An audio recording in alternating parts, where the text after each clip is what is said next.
On the break time, me and Efren, who played Pedro, we would sit on the seesaw. They had a seesaw. I had the best time. Autobots transform and roll out. Everyone loves it. Princess Peach or Toad. Iago and Raphael.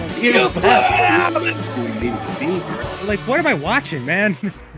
Ladies and gentlemen, we're on from Tales from the Film Set / Speaking with Awesome People, Streampunk Entertainment, and we're here with the one, the only, Ellen Dubin.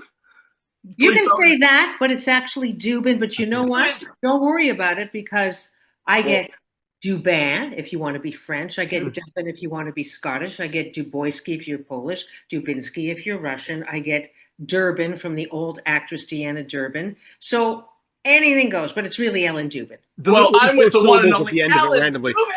Dubin. Dubiniski'sburg. You know.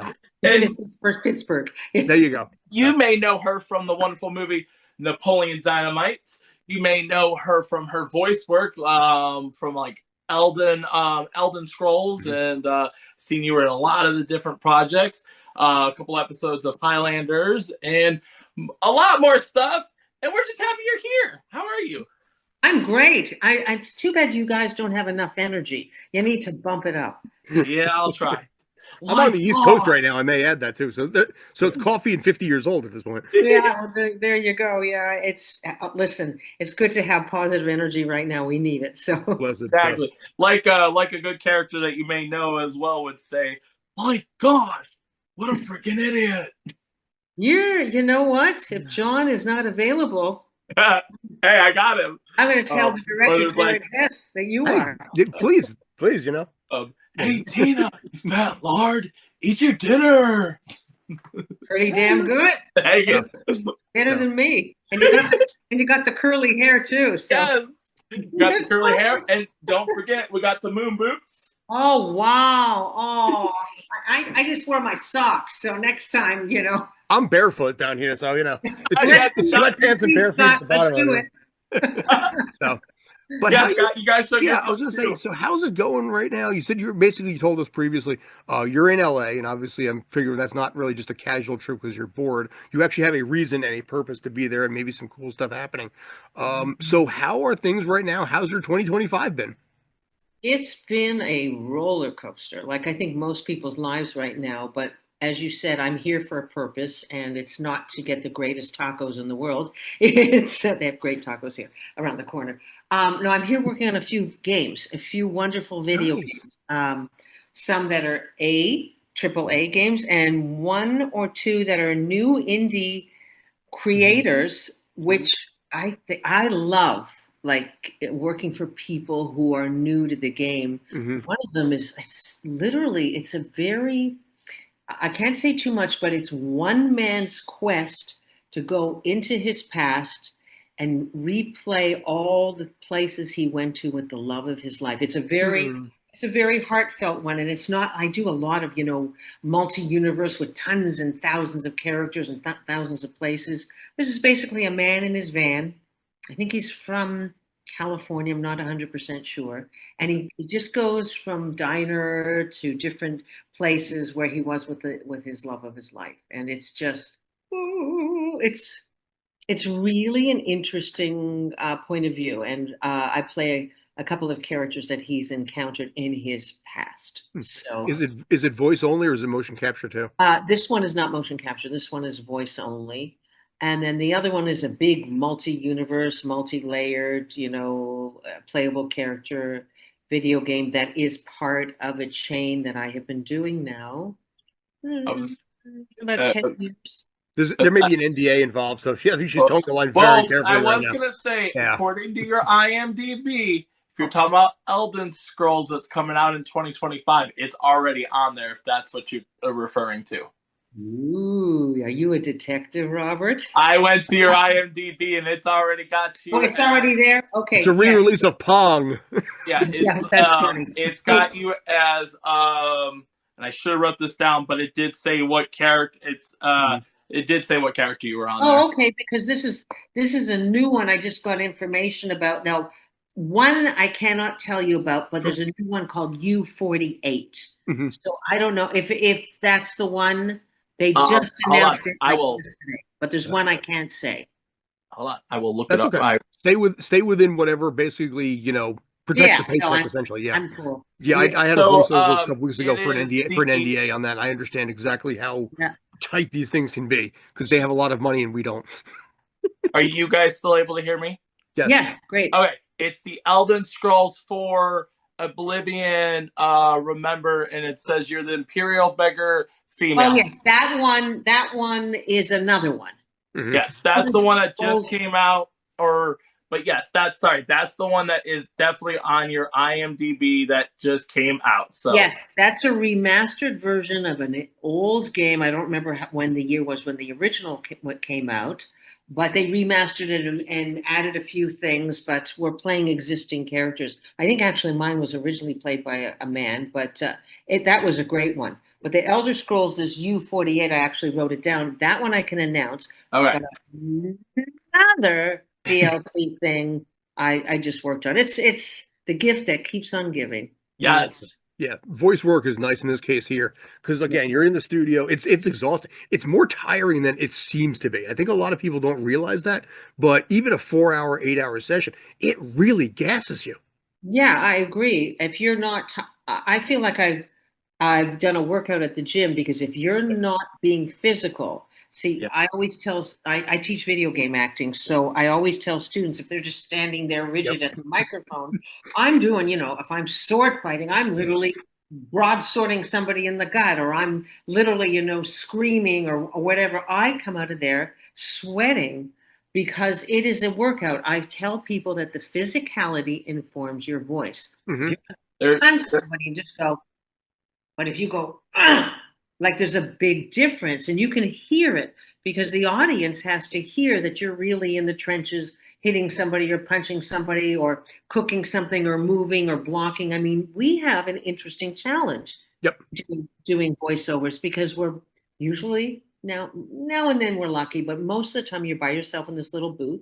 Hmm. We don't have costumes, we don't have makeup, we don't have hair, we don't have the other actor, we don't have the castle, we don't have the uh, the kitchen, we don't have the church, we don't have any right. actual place, but we have to create that and create the Hmm. space and create how many characters we're talking to. So when people tell me I'm going to do voiceovers because I can talk, I go, you got to learn how to act. There's a reason why it's called voice acting and not Yeah. just voice over. Yeah. That's right, A lot. Robert. Thank you. You're That right. was one of the first things that I learned, when I started to go into voice acting 15 years ago. They're like, take acting classes. Like, why you're not doing? Because I didn't get it either, Yes, yeah. But yeah, that's why like some of the greatest voice, and you're seeing it now where it's a lot more mainstream. So back 15, 20 years ago, it was all the same voice actors themselves. So it was always Jim Cummings, Rob Paulson, Maurice LaMarche, all of the regulars, Tress Yeah. McNeil. Now you're seeing And they're like great regulars. Those oh, guys. Yes. they're not hurting any. But nowadays, where a lot of the movies, I mean, you got Chris Pratt, you got Morgan Freeman, you got Yes. whoever's doing whatever A-list celebrity, oftentimes with a very large social media following. Yes. Yeah. Yeah. But It's, no, the world's there's an changing. art to it. There truly is, and I think it's the most challenging but most unique of the arts. And I've done everything, Mhm. on camera, off camera, everything. So, Uh, and I love it. Mhm. It's one of my greatest joys. It is. Yeah. so speaking of the whole voice acting and that you've done, I know you've been in a lot of different projects and stuff. How did you originally get into that? Was that something you wanted to do as a kid? How did you exactly get into the whole voice acting realm? Well, first of all, acting. I have, most of my friends wanted when they grew up, they wanted to be an actor. I had no desire Mhm. to be an actor. I Wow. had a desire to be a dancer, a ballet dancer. And my parents put me into a ballet class because I was very shy. I'm making up for lost time now. And have flat feet. And I was just like, oh, kind of shy and awkward. And they put me in a ballet class. And at the end of the year, they had this dance recital. So when I was on stage doing the recital, I felt confident. I felt like I could be a character, and I was liking the audience's response. I went, oh, I can do 25 dying swan arms. And I'll do a 26 Mhm. because I just thought, oh, this is good. Or if I did a comedy ballet, I sort of had a natural instinct to hold for the laugh. And my ballet teacher said, you're not going to be a ballet dancer, but you're going to be an actor. And I Mm. went, no, I don't want to be an actor. I want to be a ballet dancer. And, now, she was probably one of my greatest mentors, even though she was very difficult on all the people that she loved. Mhm. But now, when I look at how a ballet career is ending at 35, 40, if you're lucky, and I had a lot of injuries, it was the best thing for me. And I went into acting after that because I Mhm. went to school and it was one of the credits I had to take. So I thought, okay, I'll take it. And sort of that's how I got into my career by flat feet and being shy. It's kind of it's weird. I've been in a lot of careers already. Yeah. But are you happy is the question. Yes. There it Life is good. Life is is. good. Yeah. So in this case, obviously with the ballet part of it, you talk about the injury part, and I think in some ways this benefited you a little bit to get that transition, because when you have such a niche career like being ballet, and then you can no longer do it, what are your options? You can go back to school, maybe become a teacher, but in your case, being able to land a couple of roles here and there and building the TV Hollywood side in the process, I think was a big part of it. And it allowed you to kind of blend into where you are now and this new career where, okay, you talk with your hands a lot, which honestly you can get away with. You can't really do that so much basically in the middle of a take there. But at least, the Mark Hamill approach of the Joker where all the hands are, you know, Yeah. I mean, yeah, so you can be a little more expressive on that Yes. and have a little bit more fun, even if, or now in this case, do you prefer sitting or standing? When I'm doing voiceovers, I'm generally 99% standing. The only time I sat was when I played a character that was very old and had Mm, no wind power. So okay. I wanted to be kind of crouched in. See, my ballet has taught me a lot about movement, which in turn helps my voice career and helped my musical theater career, my acting career, and all that. So I wanted to cut off my breath for the ladies. So it was kind of like in there. Because if I'm more open, Hmm. the voice will be more projected. So physically, I try. Yeah, that was an interesting thing. They said, "You're going to sit." I said, "Just, it's okay. You listen. You tell me if you like it." And they went, "Oh, this is kind of cool." And plus, she was getting on, and a lot of people that are fragile, even children, the breath is different when Hmm.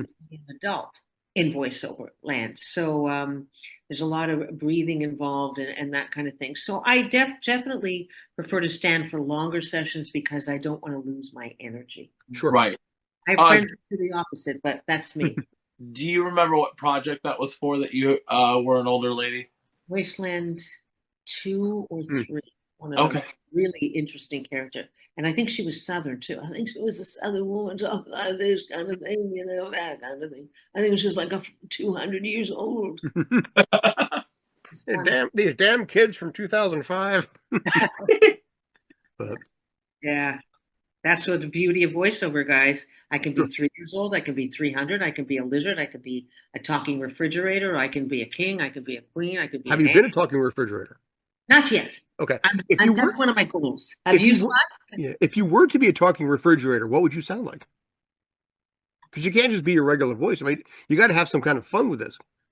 Well, I'd kind of be hungry because I want a lot of food in my fridge. So that would be my first instinct to kind of go like that and be sort of aggressive for food. Or if it was a more sophisticated food. You close the door, the lights on in here. Yeah. There's many ways to go with it, but that was just my first gut instinct. Wow. So, guys, if you're watching this, let's get her to be a fridge Yes. Hashtag Or Ella the freezer. fridge. or freezer. Yeah, Oh, please keep the coils. that's good, Robert. I like it. Like, So I guess obviously we should probably address the shirt-based elephant in the room. By the way, in this case here, this little tiny. I hate to say, basically unknown film, catapulted and arguably became one of the most famous independent films because not because of any violence, not because of there's no violence, no swearing. It was just a bunch of people in the middle of nowhere, Idaho. You know, Yep. and Napoleon Dynamite is still one of my favorite movies of all time. I was 28, I think, when it came out. 28 when it came out. So for me, like I said, it kind of captured a little bit of what childhood was like for me in some ways. And this little innocent, little, like I said, simple story on this. But you had a role in a pretty heavy supporting role in there.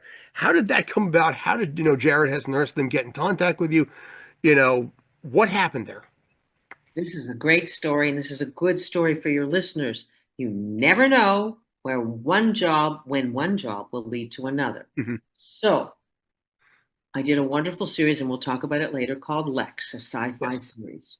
And a man named Doc Wyatt interviewed me for a famous sci-fi magazine called Cinescape. That's when they had hard copies. Do you remember that? I do, actually, yes. When Gorgeous. is that? No, I'm just kidding. Yeah. And well, it's actually, I really miss those kind of publications. The shine. The pictures were great. Bat or Wizard or any of those back in the day. Yes, and they had great cover stories of all the sci-fi shows, including Lexx. So he interviewed me, and we did the interview, and then he called me to do a pilot with him. Sort of. Do you remember the show Mystery Science Theater? Oh, yes. Well, he wanted to do something like that where we would critique these really D-movie horror movies. And the two of us, we had this sort of fun repartee, and we just like acted so crazy, and we thought it would go. So we shot that. Didn't go anywhere, but we had a good time. And then flash forward maybe 6 years, because I got this script that I'm producing. Hmm. And his name is Chris Wyatt, Doc Wyatt. And would you like to read it? I said, okay. And I'm reading this. I'm going, what the heck is this? Like, what a llama and tater tot? Get up, you fat lard. Eat your dinner. Robert, I'm going to come to you when I need to know the script. And he said, you want to do this? And I went, you're going to fly me? I said, yeah. I said, okay. My agent at the time said, oh, this is stupid. This is really stupid. I said, listen, who's calling me? Is Tom Cruise calling me? Is anybody calling me? No. I've never been to Salt Lake City and Preston, Idaho. Let's go. What the heck? Let's do it. So I had the best time. I never knew. I mean, I laughed my ass off. It was, and John Heater, I never saw him before I opened the door as Eileen. And when I literally, if people who know me, I had to bite my tongue so hard when I saw him. I think I was bleeding because I was laughing so hard. And I went, I can't laugh. This is the first time I've worked with this director. He's going to think I'm a bad actor and can't concentrate. But I'll tell you, John was brilliant in it. He is so funny. And I really had to keep a straight face working with him and the wonderful John Grease, who plays Uncle Rico. Uncle Rico. And now he's got a huge success in the White Lotus series. So I'm really happy for him playing opposite Jennifer Coolidge in season 2. So the wackiest couple. But no one predicted what would happen with Napoleon Dynamite until they got to Sundance. Yes. And the response. And I think, guys, that if no one, I think everyone should admit it. We all have a little nerd inside of us. And if you cannot admit it, then you're not a real person. I think all of us are nerds, and I think nerds are very attractive and very interesting and quirky. And I think Napoleon Dynamite appealed to a mass audience, like a great variety of people, because they could identify that quirkiness. It's an odd story, but I had an amazing time, and I got to work with somebody I'd worked with before who played Pedro, Efren Ramirez. Yes. Crazy movie with him called Tammy and the T-Rex, which was my first movie in Los Angeles with Denise Richards and Paul Walker, the great Paul Walker, and Terry Kaiser, who was the dead guy in Weekend at Bernie's. So Efren and I had a reunion, and we were laughing so hard because we did this crazy movie together when we first got to Los Angeles. So it came full circle. But yeah, that's how I got Napoleon Dynamite, doing an interview with a sci-fi writer who ended up producing it. So you never know. Be nice to everybody. Naturally. Absolutely. And it's funny because you look at this movie and obviously you guys are filming it, and I don't know if it was like a modified low budget or ultra low budget. I don't know what it necessarily was. It was It was low budget as SAG would allow. Very low budget. Yeah, I kind of figured, because you didn't really have any stunts, well, too many stunts in this case here, and the dialogue was pretty good. But in this case, how was the process of this? Because sometimes when you have smaller independent films, they're, how do I put this delicately? Gorilla? More I was gorilla? going to say guerrilla or exhausting, or not just Fratter days, but a lot of Fridays too. Because, you get a 14-hour day of overlapping 14 hours, because sometimes the directors don't always know what they want in independent projects when they're a little bit new. How long were your shoot days on this? Were they a solid 12-ish or? I don't remember the length of time, but what I do remember is Jared Hess, the director, was very specific as to the style of comedy. So he was pretty focused and it wasn't I've worked with all over the place directors who don't know what they want. So what I thought was interesting about him was that his directing was slow. He wanted us to be very slow. And in comedy, generally they tell you to speed it up. Fast pace, more energy. And if you notice, everybody's kind of flowing through quicksand, and it Very works. Idaho like. Yeah, exactly. But no, I don't remember it being really, really long. Mm. I've worked 18-hour days, 19-hour days. One guy was 20-hour days once, but no, I think he was pretty specific as to what he wanted, and I actually like it. I would rather that. And he let us play, but he knew the style, and it's a very specific style. And when you had a movie like this, Rob, I'll turn it over to you after this question. You talked about Sundance, but while you're filming this, you're thinking, okay, this is a good experience. Get a little income coming in, maybe get that SAG health and all this kind of stuff. And at what point? I mean, obviously it was released. You're proud. You had your wrap party. Was it Sundance that you're like, oh, we have something here? Well, I didn't go to Sundance, but I heard, and I'm not sure which cast members did. Maybe the two leads, maybe John. I know the director for sure did, and I know for sure John Heater did. Yeah, I was thinking that. Yeah, I don't know who else. I've listened to other interviews, so I do remember them to for sure be in there. Yeah, that would make sense. And plus, they don't have a budget to fly a whole cast. Remember, it was still Right. So. I heard the response was amazing. Like there was a standing ovation and it won the audience award. And I went, oh, this is because there's so many films at that place. It's so hard to get a film even in there. I have had friends who've made tons of films and I don't know anybody who's got. So I was like, well, first of all, the fact that they got in is amazing. And then the audience award and the standing ovation. And then I just started to hear the buzz. And then I started to see the merchandise. For Pedro and bobblehead. I mean, I have a bobblehead Napoleon Dynamite thing. I've never opened in a plastic thing. Good. I have Napoleon Dynamite cards. I have different T-shirts, and they've done the Funko Pops now. Yes. Well, no, you know what, Robert? I have not. They must have a Funko Pop. There's three. There's one of Pedro. There's one of Napoleon, and there's one of Uncle Rico. Oh, that makes sense. Yeah. But this was sort of like a head like this you put on your car and you go bomb like this. Okay. Yeah. So, but I kept it in the plastic so the head's not bobbing. But yeah, honestly, none of us. But I love the movies that this is the little engine that could. Yeah. No A-list movie stars, very good actors. Everybody was really good, but that's what's so cool about it. It made like $10. I think it was made for 250,000. I think that's what I heard. Yeah, I could see that with that one was shot. I was gonna say, I know it was very low budget enough where John actually got a $1 million bonus after theaters because of how much it made in theaters. Because I know originally John was only paid $1,000, I think. Yeah, I believe it. Yeah, he was paid because it being an indie film. He was paid $1,000.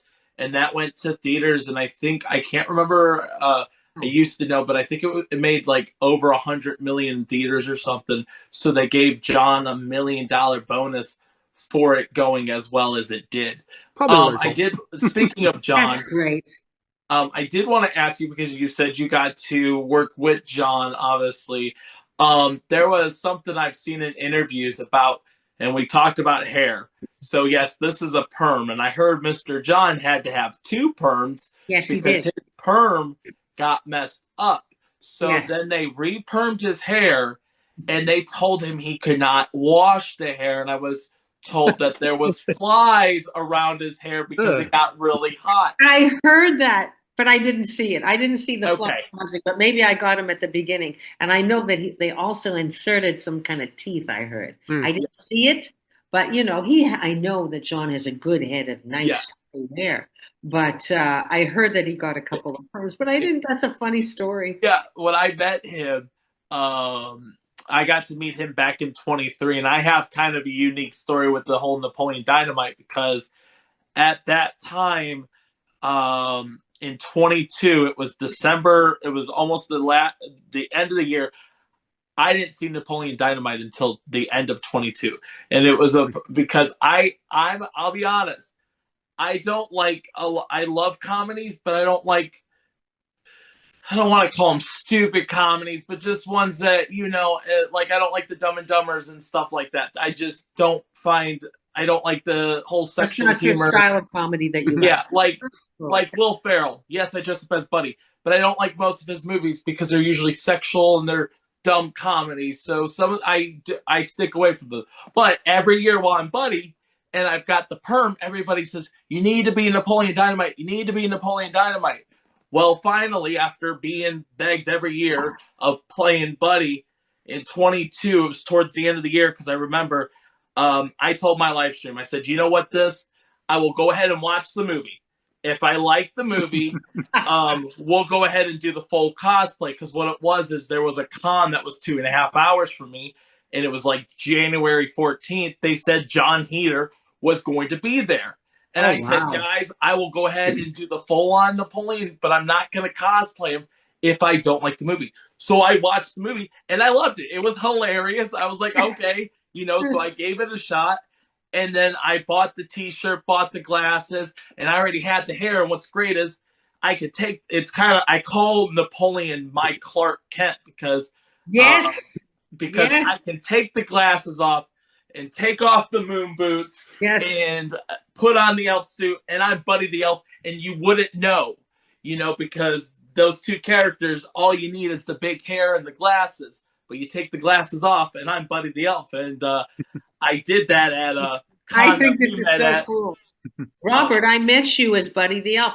I'm sitting there, I'm half asleep, and I see in the distance, and I say to my neighbor, and I go, that's Buddy the Elf coming in. And I was like, this is so cool. Like, there was no Buddy the Elf at San Diego Comic Con. And I was like, I never forgot you. And then I think when you wrote me after the con, I think you said something like, do you remember me? I said, do I remember you? I forget. You weren't a transformer. Not that there's anything wrong with it, but there's transformer. I was like, this is so cool. So don't worry, Robert. I'm always going to remember you. Yes. So we met John Heater, and the reason why I brought up John Heater is because I told him when I finally got to meet him, and what was funny is, so I didn't have this at San Diego, but when I met him, I had a fanny pack. Yes. And I did get one detail mixed up from the movie, but it worked for this case, is I put a bunch of tater tots in that fanny pack, actual tater tots. Oh, God. And any time that person would quote, hey, Napoleon, give me your tots, I'd be like, my gosh, no, I haven't ate anything all day. Gross. And so were they all mushy inside your fanny pack? Like, did they I would take a tater tot out, and I would actually eat a tater tot. So much that I was going straight to John's line. Finally, I got over there. They had it capped off. He was going to lunch, but I'm like, I want him to at least recognize me. And he looks right at me and says, dude, are you the guy with the tots? And I said, yes. And he said, you are a celebrity in my line. And he's like, are you coming back? And I said, yes, I'm not getting out of this outfit until I meet you. So then when I he came back, got to finally meet him. I told him this is a perm. And he's like, a water perm? I said, no, a full-on perm like you had to get. So it was great. That's dedication, Robert. That's he's a great guy. He's a very nice Yes. guy. And speaking, like you mentioned, we met at San Diego Comic-Con, which was a literally dream come true of mine. I never went. And that was my first. I live in Arkansas. I never thought I'd get to go to that event because that's something that usually sells out within a year. Yeah. You have to know people to get in, and just everything lined up. And yes, I came over because I heard the little thing that this was news. This is something different than a regular con. That if you go to meet the celebrities, you could bring maybe an autograph book, or you can bring your regular San Diego Comic-Con book program, and the celebrities sign it for free. And I was like, what? I'm used to paying $50 to $60 to maybe $100 to $300 for a celebrity's autograph. That's great. And it's one of the requirements. If a celebrity does not do it, they go bye-bye. They kick them out. We have to do it. And what was funny is, speaking of Pedro, so I met Pedro that night, and then I had you sign right here because Pedro's autograph was right there. And I'll never forget meeting you and then getting you to sign the book, because, you know, meeting Pedro was hilarious because at that party, I met Pedro.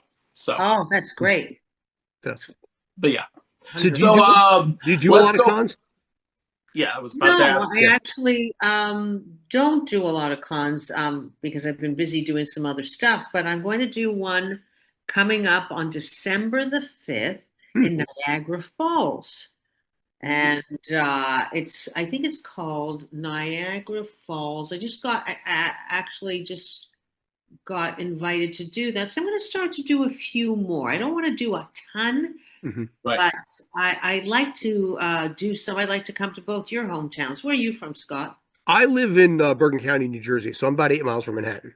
I like to do Jersey. I did do New York. We did a Lexx reunion, not last year, but the year before. And then the year before that, we did a Lexx reunion at New York Comic Con. Okay. I was going to say in Jersey, was that Edison? Because that's usually one of the bigger ones. Where were we? A guy named Frank runs it. Where were we? I cannot remember. We got on the plane and they picked us up and took us to that place, and then we just stayed. You know, when you do these cons, it's actually, unfortunately, you don't get to see the city unless you stay a little longer. So you get to see conventions halls, right, or hotel rooms. But this Airport Road Hotel. Yes. I'm just going to give you the exact name because it's Niagara Holiday Con or something. Nice. December the 5th, and it's got a whole bunch of interesting people some voice people, some people who are like from Seinfeld and different. A lot of shows are doing reunion shows now. With sitcoms and stuff like that. So it's Niagara Falls Comic Con, December 6th, 11 to 6. Nice. It's at if you watch The Young and the Restless, remember that show? Eric Braeden, I watched him when I was. Who does that? I remember the name. Yeah, okay. Robert Picardo. They got some interesting. Nice. people. Star Trek Voyager. Wonder Years too. Is Jim at that one or no? Because I could have swore Cummings. If not, that's okay. I could have swore. I know he's about to go to Canada, so that's why this is in the Canadian side. This is a good 75,000 square feet of festive pop culture fun. So it's at the Niagara Falls Convention Center. So if anybody's there that date, Saturday, December 6th, come say hi to me. Silly question. How far is that from Toronto? And I'm asking for a logical reason. 2.5 hours, 3 hours car ride. Not bad. Okay. Because some of us, we have people in Toronto with the company, so I may send some over if they're available. Oh, that would be great. So yeah. Because I mean, in this case, they travel from Toronto to Buffalo to cover lacrosse and things like that. Do they do what you do, Scott? Yes. There's a whole myriad of people that I have. Basically people like Rob that cover some of them cover sports or things like this. So, I'm just the guy that has to clean up all the dirt in the back. So somebody has to do that. The horse dung, Oh yeah, dude. You gotta make the horses look clean. That's right. But. So in this case, actually, just real quick, I'll turn it over to Rob in a sec. So you're in LA right now. You have ties to Toronto.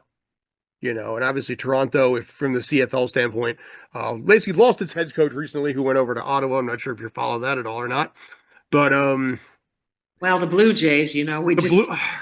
Which yeah. is ironic because basically you're from Toronto, playing an LA team while you're in LA. All of us basically in the US for the most part are rooting for Toronto, by the way, in this area because Don Mattingly would have gotten a ring. But Well, I'll tell you, I've been to a few baseball games in my life, but I'm not a huge baseball fan. But I thought, okay, I've got to watch this. It was the most compelling, mhm. harrowing, nail biting. I have no nails left. My hair is pulled out. No, I still got hair. But I honestly, they were incredible games, and it could have been anybody's game. And I was the ball in the wall. Yeah, The oh ball God, in yes. the The wall. 18 inning game, the ball, well, 1 in 1,000 chance that ball lands in there. And I spoke to a friend of mine who knows everything about baseball, and she said, "I've never seen that." She said, "I've Yeah. never seen that in a game." But there was so many close calls and a foot on the. You really needed close-ups to see. Yeah, it was. It was awful. I know. Yeah, but For a lot of anyway, us, we're tired of the Dodgers over here too, for what it's worth. So, sorry. Go ahead, Rob. they Yeah. played well. Listen, everybody played well. There Oh were yeah, some real stars, real standouts on both teams. one of the So greatest World Series of all time, I think. good. Then I Yeah. came into baseball at a good time, right? It's Yes. going to be a tough act to follow. Oh, absolutely. But Yeah. the Blue Jays got a good future ahead of them. So, Yes, I think so too. yeah. I think so too, which is good. So, Yes, so Rob. before we get away from the whole Napoleon Dynamite, because I know we got other shows to talk about that you've been in as well. Do you have any favorite memories or just like a favorite moment on set? You've got like an hilarious scene in the movie. I mean, it's one of those scenes that you don't forget. Yeah. Yeah, I love that. I would say, well, obviously working with John was great, and John Grease, who Mhm. Uncle Rico is a magnificent actor. We had a lot of laughs.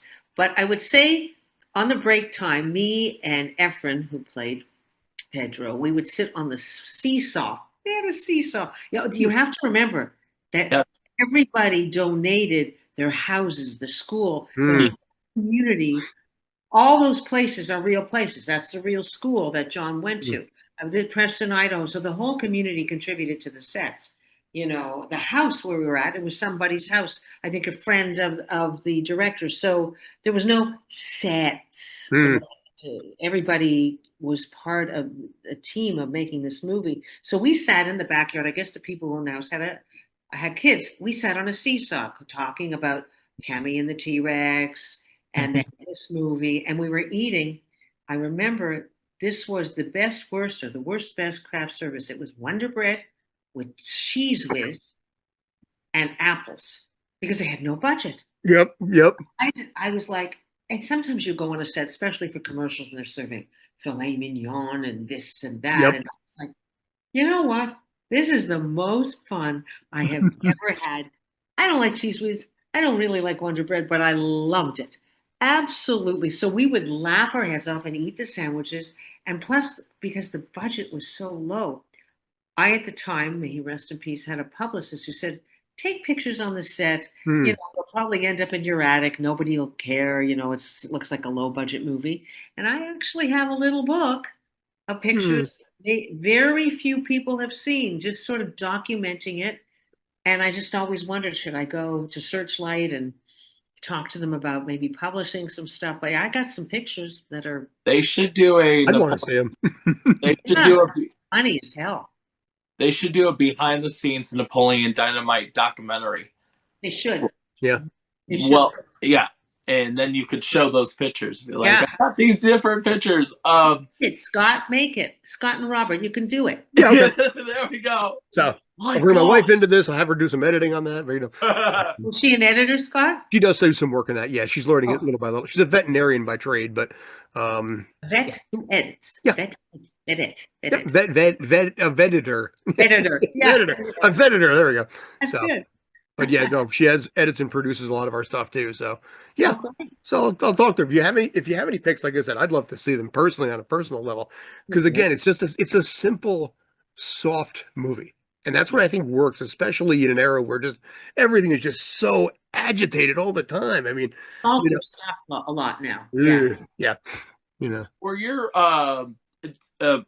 lines ever everything on script, or was a lot of it Mine were all on improvised? script. Mm. And most of it was on script, I think. Okay, Yeah. It looks like it's improvised, which means right. great acting. Which is good. Yeah. Tough, you know. I remember laughing my head off watching Sandy Martin, the grandmother with the llama. Yes. Always Sunny. Hey Tina, you fat lard, eat your dinner. But yeah, now she's over on Always Sunny in Philadelphia. Yes. She's on like 17th or 18th season now. Wow. Isn't she hilarious? Oh, everybody was hilarious. It was a great cast, and I will never forget. It's one of the top jobs of my life. Do you still stay in contact with any of the cast members? No, Okay. not well. I did when I found out. I did with Efren when I found out Been that 20 years. when there's a video game called High Life, and but I kept in touch with him because of Tammy and the T-Rex. They took the movie, and in one scene, the characters are watching a movie on the TV, Mm. and they watch the whole 2 hours, Wow. which is still very interesting. And I'm wondering, we never got paid for it. Like, what's going on Oh, with this? yeah. But Yeah. Put on so camera, I you get mentioned residuals on it that. so he would be aware of it because it's using our likeness and our. Right. Oh, yeah. But no, I didn't really.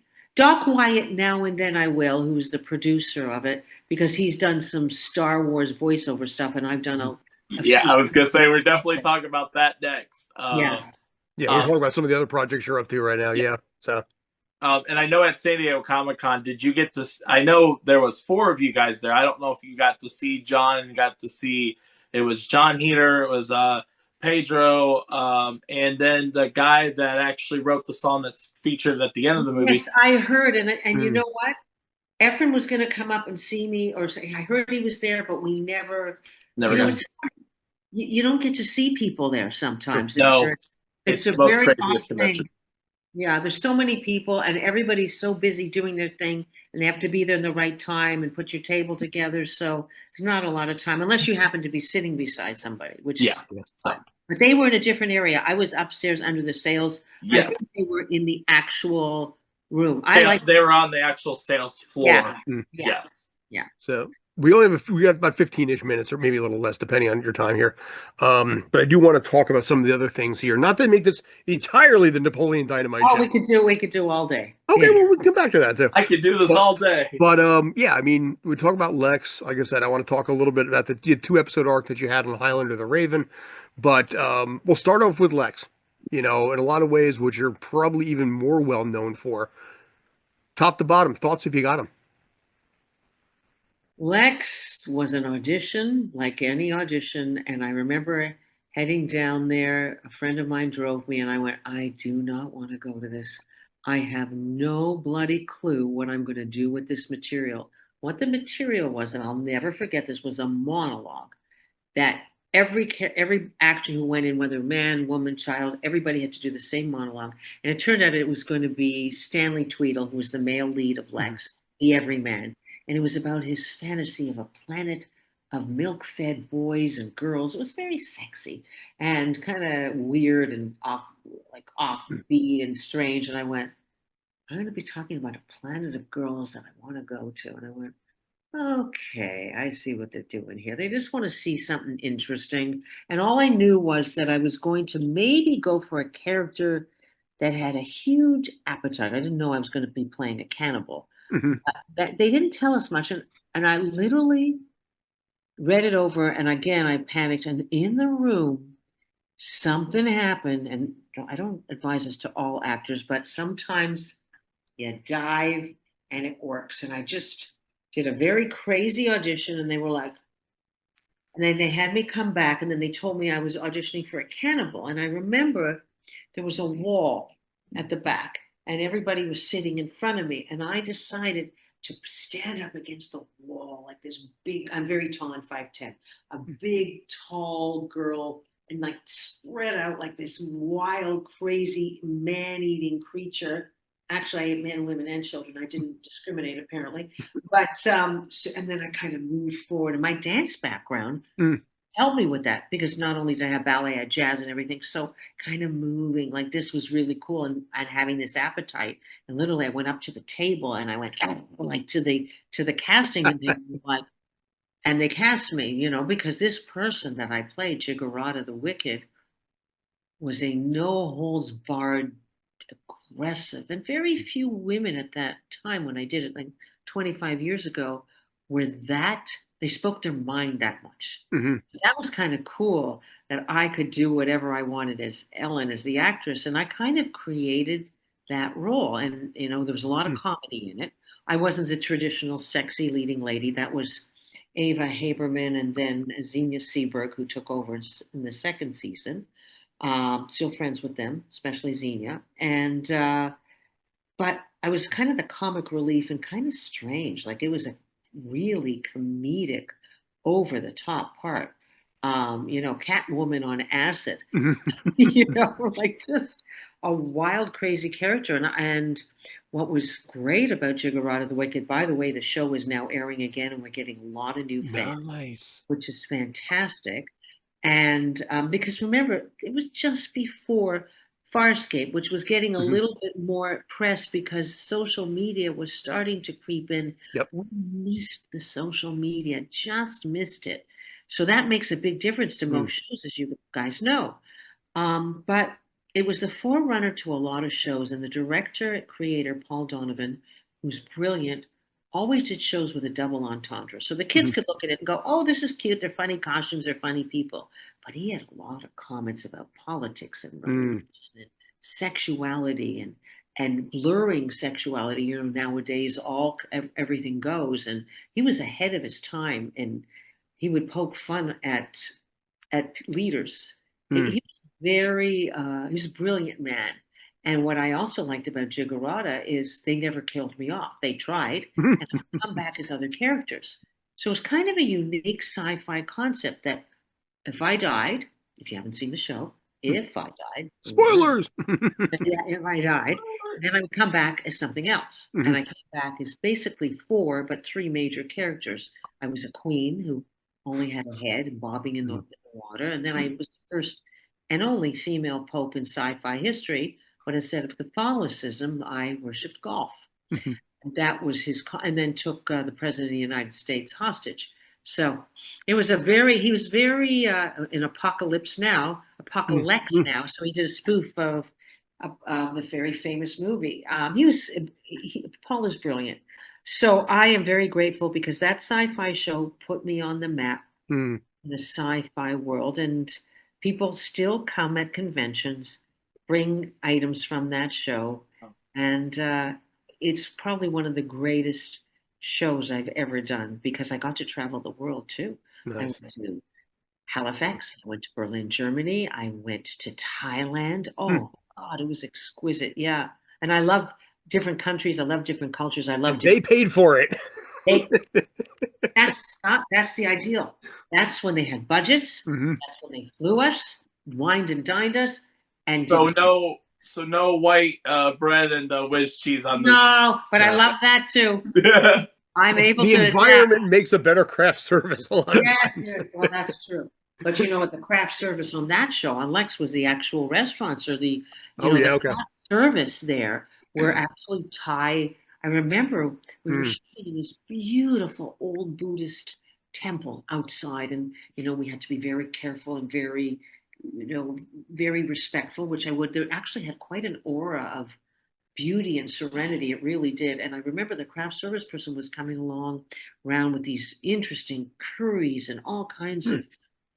Oh, that was Like a sandwich o'clock kind of a thing where they come around. it was fantastic. The Mm. food was fabulous, and to be able to work in different countries, and Germany was great too. We went to Berlin and Potsdam, and ate a lot of chocolate and bread, and shot in some very interesting historical sites, like where Winston Churchill was, and Mm. from World War II. It was incredible learning experience. And on my days off, even if I was exhausted, I would just travel both countries and be a tourist. That's ideal, huh? To Oh, learn, absolutely. do your acting. I mean, it doesn't happen a lot anymore.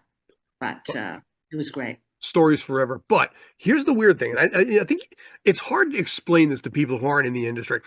But you look at things that are so vivid, and memories that you have that, for lack of a better word, are completely badass.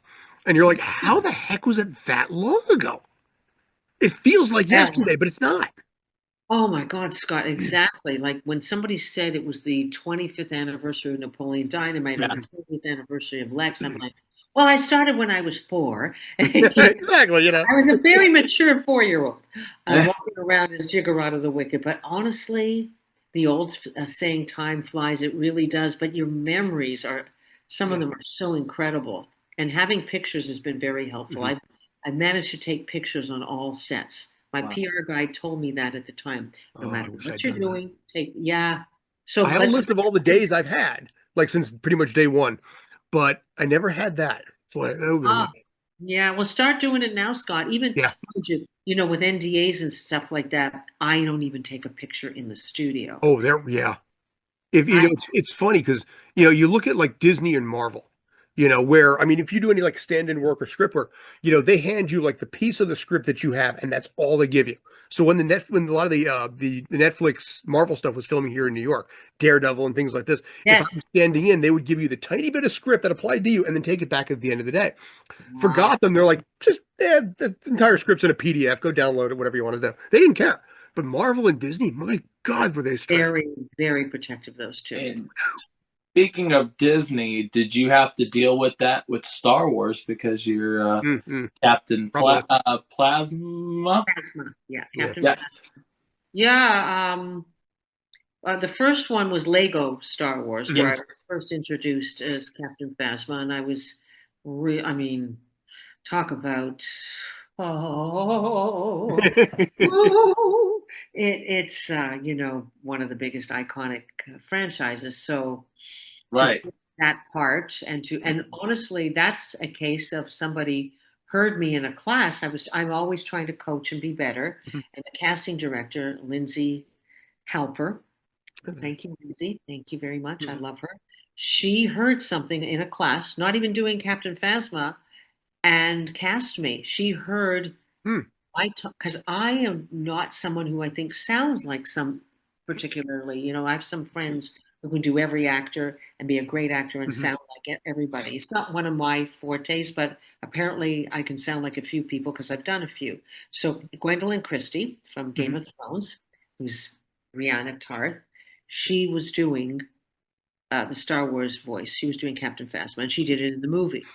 But they made sure that I sounded like her, but I still had to do like Lego was a little looser than Star Wars Resistance. Yes. It had to be dead on, bang on. You'll hear there's a slight difference where I'm actually much more accurate in that.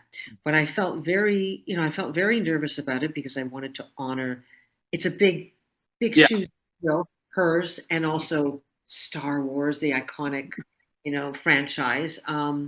But I was thrilled to do that, and I was thrilled last year to add a third Captain Phasma to Fortnite. Yeah, that's the girl from Fortnite. No. Yeah, so they did a Star Wars episode where they featured her, and not only did I have to, this was a fun challenge, guys. I had to not only do Captain Phasma, but I had to do it in Fortlish. Yes. They have this very interesting language, this interesting dialect, and thank you to the director, Christian Bejos, who actually guided me through it because it's only vowels, consonants. So, but you have to, have that intention of what you're saying. If you're going something like, all ties pursue that ship. And then I still have to be an upper crust British cold commander.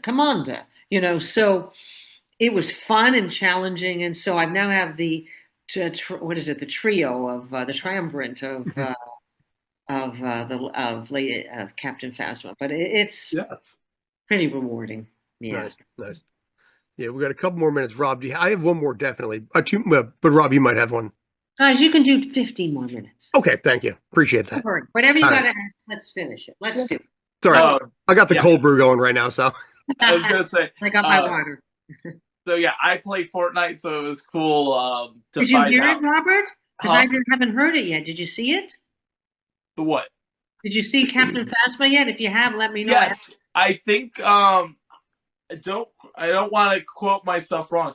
I may have her. I think I do have her skin on my because she was part of the package, if I'm not mistaken, and I got the. Cool. So I'm pretty sure. All in silver. All in silver. Yes, I'm pretty sure. I will text you specifically if I do. Let me know because it was fun. I know this last year too. They did Darth Jar Jar Binks. Yes. Yeah. Oh, that would have been fun. Yes. That was a fun little thing, and I know Lego Star Wars. You mentioned that was the first one to introduce Darth Jar Jar Binks, Jar Jar being a Sith Lord, and then finally they did it in Fortnite. And I think Princess Leia, one of my friends, I think she was in Fortnite too. Shelby Young, who's yes, Shelby Young. Yeah, she does a lot of voiceover, and you worked with her and Megan, right? I think she was also in Megan. I didn't know she did Megan. I didn't know that. I could be wrong. But I think she got to be somewhat in Megan as well, and I know you were Megan as well. Yeah, I played the home AI, and maybe some more stuff might come up with that. Okay. I'm gonna throw it to Scott because I know he's got something he's dying to talk about. Well, I mean, I guess we got that too. So yeah, a couple of things. So in this case, obviously, I say this humorously. Sorry for your loss, but you died in Highlander the Raven. So spoilers. Spoiler. I got quickened. What's that? I got quickened. They called Yes, you did. Yeah. I mean, here's the thing with the Highlander series.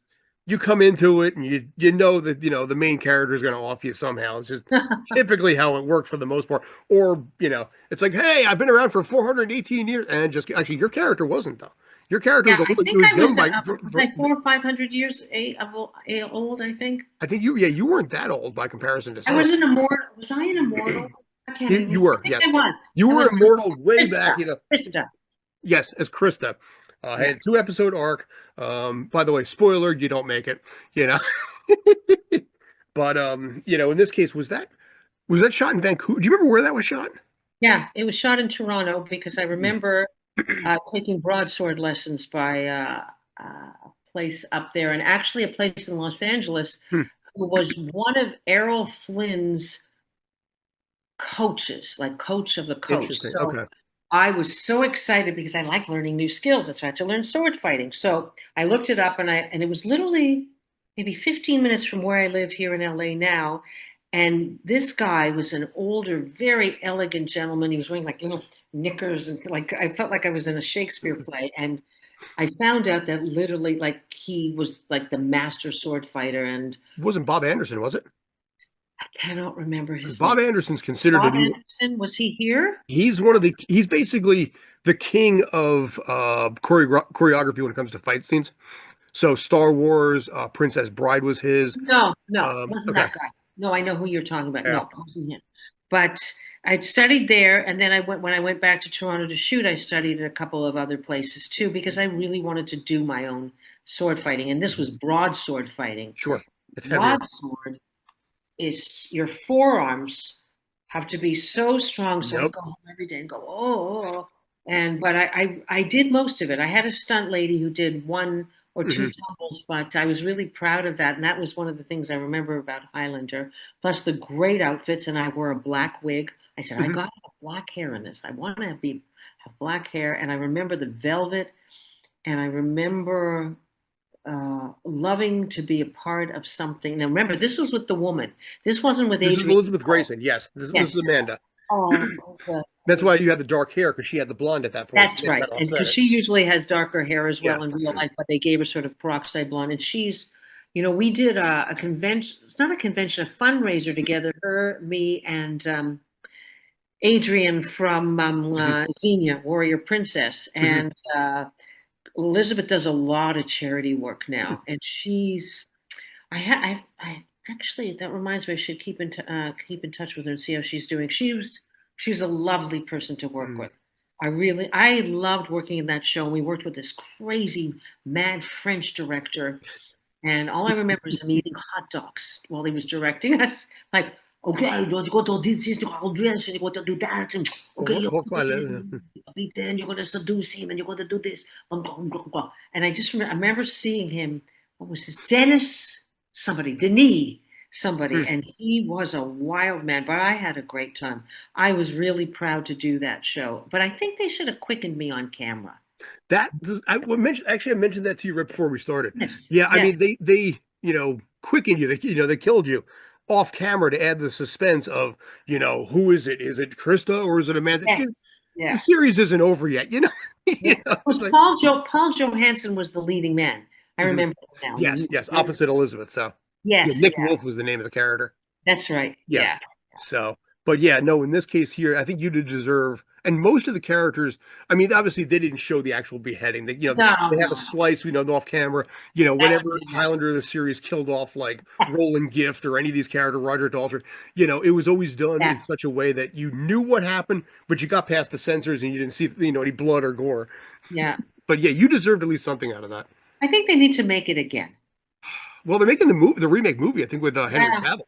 Is it Henry Cavill? Yeah. I think it's Henry Cavill, yeah. I think it is. Well, I mean, but the series was a lot better than I think people gave it credit for being, because it really got to show what it's like to be alive for that long a time, and the pains that come with it and the friendships, where the movie was great, the series flushed it out a little bit.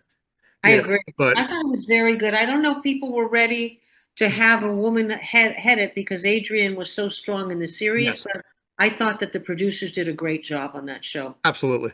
Yeah. So, but I got one more, but Rob, I'll turn it over to you first if you want. I was gonna say I'll be honest, I've never seen Highlanders, and I was about to ask a question, but you just gave me the answer that doesn't work, because I was gonna say you were killed off camera, but then I was like, well, that means you could still technically be alive, but then I just heard you were beheaded, so therefore your character cannot still be alive. My head rolls and I reincarnate as something else. And you had that one scene where you're supposed to start the fight and like some kids in the background walking. It's like, well, no fighting yet.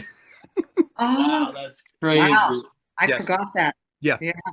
Tell me, how do I know the series? Ask me if I know. But you know what? It's interesting.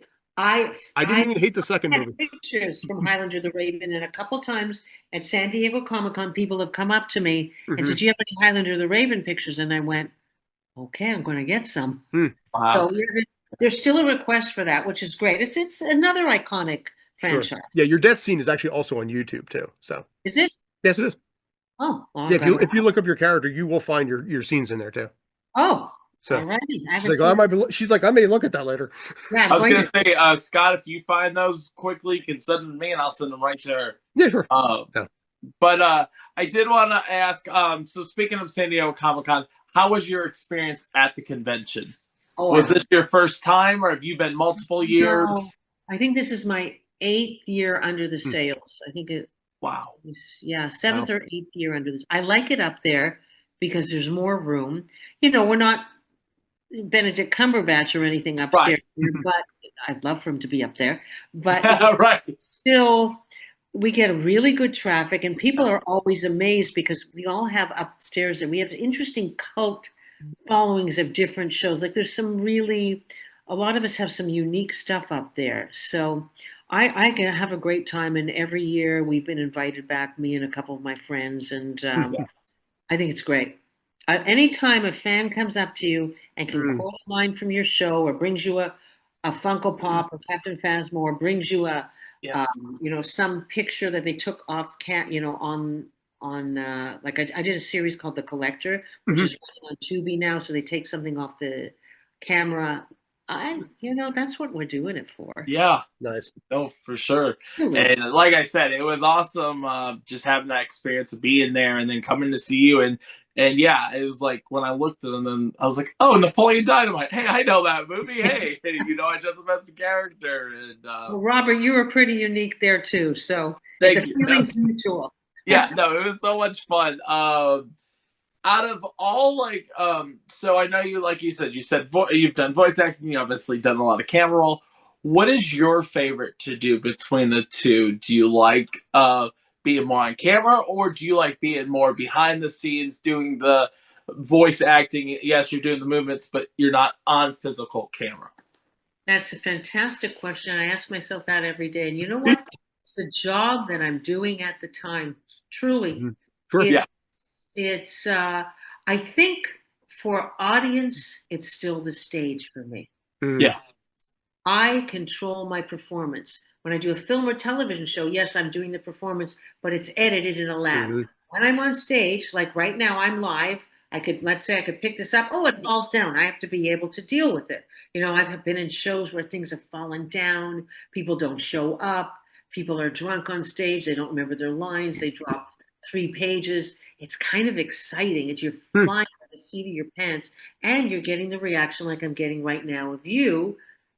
You're either laughing or saying, "What the hell is this crazy woman saying?" But it's really neat to feel that. It's very tangible. When you do film and television, yes, the crew is there, and sometimes they're on their phones or sometimes they're paying attention, but you can't get what the general audience might do, like in the theater. So I'd say for audience reaction, the theater. For my favorite job, whether it's film or television or voiceover, that's up for debate, but my favorite actual jobs have been Lexx, Napoleon Dynamite. I would say in the voice world, having voiced the Bene Gesserit and Dune, Mhm. to do another huge franchise like Dune during the COVID years and doing it in my Yep. own lousy little apartment, and it wins an Oscar for sound. I'm like, you know, it's those kind of things are so it's such an honor to work on stuff like Hmm. that. Yeah, yeah. Nice. Lots. I like it. You know what? I have liked, even if I've had a bad experience, and every actor will have a bad experience with a director or another actor who turns out not to be so nice. But I always try and find something good. I Mhm. try to, because if it's a long job and you're working with Yep. someone that you don't like, you got to make it good. And just because somebody's being a jerk doesn't mean you have to be a jerk. So I just do my thing, try and be pleasant to everybody, and it's never usually a chore unless somebody's. Yeah. But I've been Hmm. pretty lucky with really good people. Yeah, And in this case, also, if you have it built into your head that this is going to suck, then you go into it with a different mindset than otherwise if you didn't. 100%, Scott. Yeah. And sometimes it's amazing what a script, like when you get the actors around the table and you go, "Wow, this is going to be good," or Mhm. this.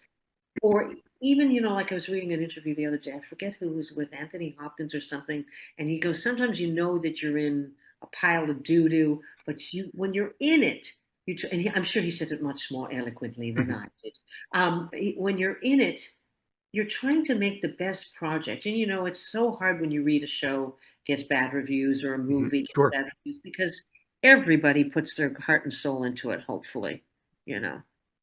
Yeah. Yeah. Sometimes you get crew people that are like, I'm already on to the next project anyway. Yeah. Well, You they're know. on the next project, even if they're in this project, Yeah, right? Yeah, exactly. But in this case here, also they're behind the scenes. So if something looks bad, they're not the ones getting it. You are. yeah, And that's for yeah. sure. Yeah, Yeah. You live by the sword, you die by the sword. yeah, You yeah, know. exactly. So Yes. now in this case, the last question I think I've got for you, and then I'll turn it over to Rob probably for the rest of it, is you do also do charity work, by my understanding, correct? Yeah. So what do you do in this case? I believe it's out of Toronto, but take me through a little bit of that if you don't mind. Well, I used to, and then they changed hands. This was my favorite. It was it was so beautiful, but very tragic. It was the Make a Wish, Hmm. where kids under 16, from 0 to 16 or 1 month to Hmm. 16, who have terminal illnesses have a wish, and usually a lot of them were going to Disneyland. Hmm. Or and I used to do a lot of auctions for them and have them up on stage and hear what their wishes were. A lot of them were to play baseball, Hmm. or Disneyland was the number one, or go to the circus, go meet hockey players. Yeah, that was out of Toronto. I'm now, and this you probably don't know this. I'm working with veterans because Hmm. my dad, who was older, was a World War II veteran. Hmm. So, and I know a lot about World War II now, and so I like to work with veterans. I kind of keep it quiet, but I like working with veterans and with Alzheimer's. Sure. And Yeah. what do? I either try to raise funds quietly, or I will do auctions for them, or I'll do like a voice, do their commercials, just Hmm. nothing for free, that kind of thing. So, I think it's good to give back, and these are causes important to me because it's affected me and my family. Fair. That's, yeah. Wow. Nice. Good on you. So, Thank you. Rob, it's all yours, sir.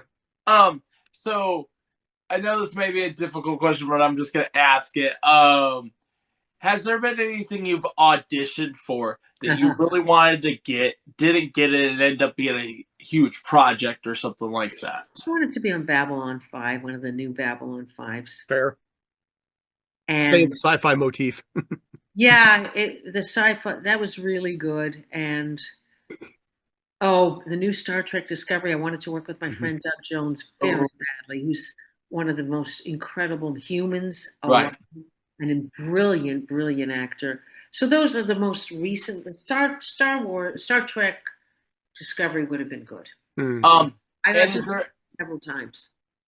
and is there any franchises that you would like to be in the future that you have not had the opportunity yet? Let me see.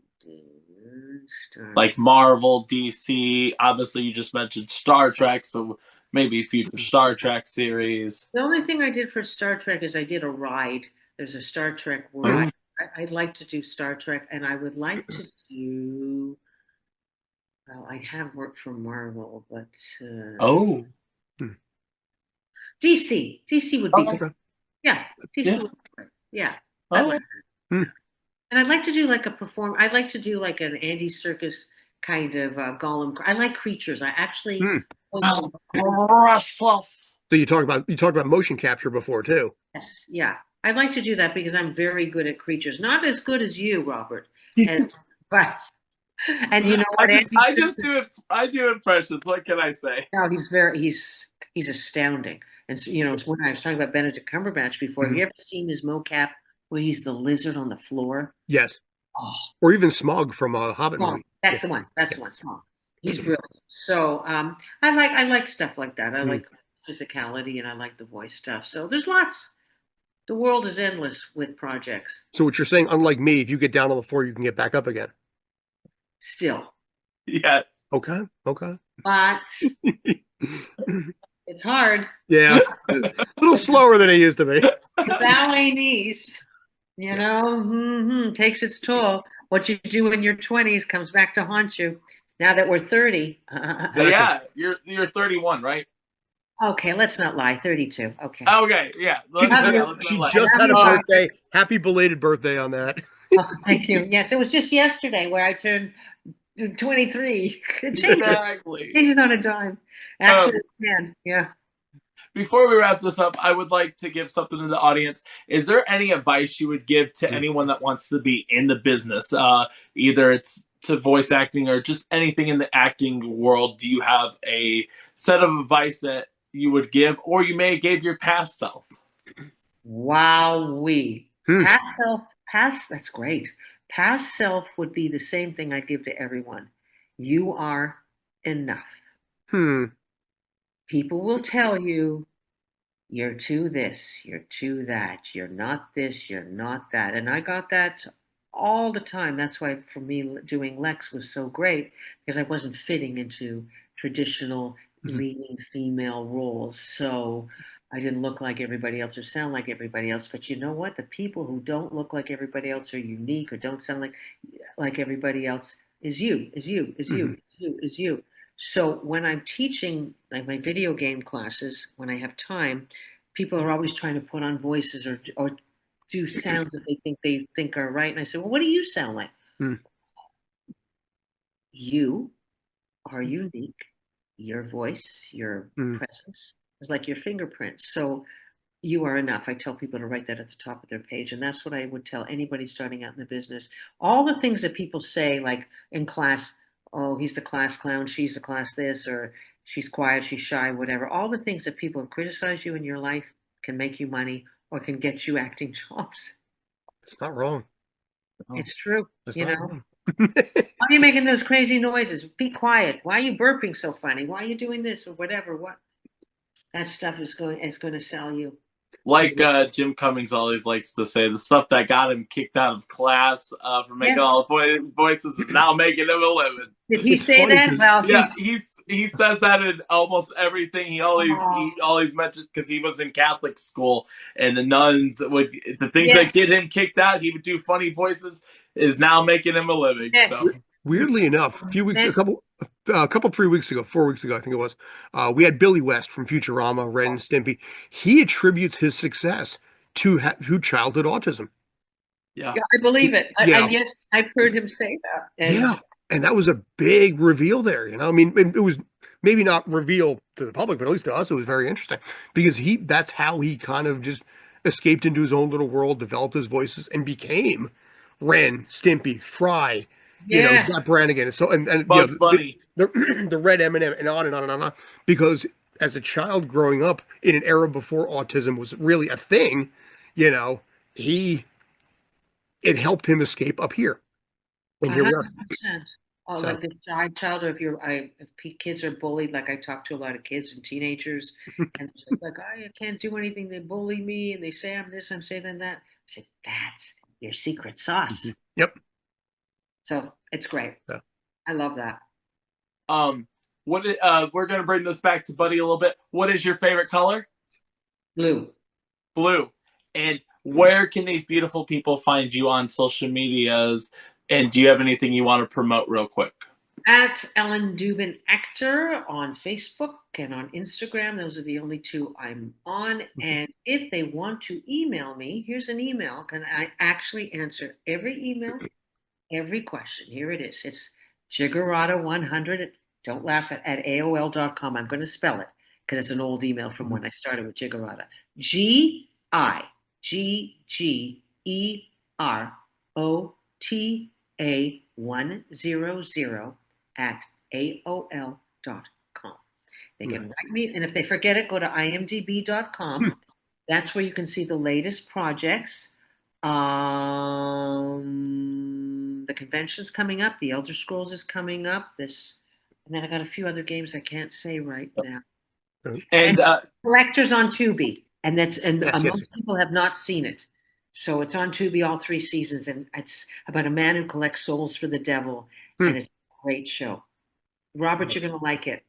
Okay, I will check it out. And you mentioned about you teach voice acting work. Is there do you have a website or do you have stuff that you're teaching right now? Do you have a website that people can go to? I private teach when I have time, or I teach at various studios all over in the U.S. Okay. But they can just get me through IMDb on Giggerota. Right. I don't have a website for teaching because that's not my focus, but Yeah. It came about by accident. A girlfriend of mine, I'll tell you quickly, girlfriend of mine is an on-camera actress and mostly a stage actor. She had a video game audition. She phoned me. She said, you do a lot of video games. Can you coach me? I said, oh, I'm not a coach. She said, yeah, but you know how to do it. I said, okay, I'll do it. She booked it. Her agent said, oh, my God, this is fantastic. Do you know how to do video games? No, but Ellen Dubin coached me. And then I started to get Yeah. and that's how it happened. But it's not my primary focus, but I love what I do, and I give my all to make sure that the students putting their own soul and guts into their parts. Like I said earlier, when you asked me what advice I'd give, I make sure they use every bit of their own self. So, and they get great auditions and great work. So that's how they can find me, IMDb or ellendubin.com. Yes. Perfect. Scott, you got anything else? No, I'm 100 at this point. Thank you. Okay. Big time, thank you. You are 10 million, Scott. You're enough, Scott. Adjusted for inflation. Don't Scott, forget, Robert, you got to work on having some energy, okay? Let me know. Hey, I'll like Shaggy says, zoinks, man. I gotta work on it for you, dude. Are you going to be Shaggy next year? Yeah, maybe. You never know. Well, we have Scooby-Doo coming up next week, so I'm going to hear that. Wow. Oh, that's great. I have to listen to this. And you'll send me the link and let me know when I can promote it, okay? Yes, I will. Yeah, it'll be, give me a couple of days on this. So it's okay. That's okay. Scott and Robert, you guys are a joy, and I had a great time. Thank you for me. Likewise. And on that note, guys, we just had the pleasure of talking to the one, the only, Ellen Dubin. And we are out of here, guys. Tales from the film set. Thank you.